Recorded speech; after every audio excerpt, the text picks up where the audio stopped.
Akala mo naman 24 oras nagtatrabaho.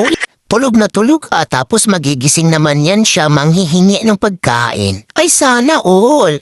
Parang anak lang ng contractor tapos ikaw nagpapakain, anak ng construction worker. Namimili pa ng pagkain, ang tibay talaga. O sinakop talaga ibabaw ng shorak. Kinalbot pa talaga po nung minsan kinuha po sapatos ko dahil hinigaan niya. Kaya binakantihan ko na lang dyan dahil dyan na talaga siya pumipwesto. May nilagay na naman sana ako mahigaan niya pero dyan talaga siya kaya malapit lang sa pinto.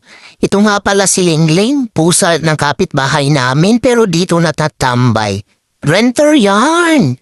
Pero hindi naman nagbabayad. Ang dami din naman silang street cats doon sa labas na pinapakain namin. Pero siya lang talaga yung pumapasok dito sa bahay at tumatambay. Hindi ko alam kung nakikipaglaro ba ito siya o ano dahil minsan nakatihaya yan siya. Baka bigla na lang tupakin at mangkalmot na naman ako. Ayoko na magpa-booster, masyado na masakit.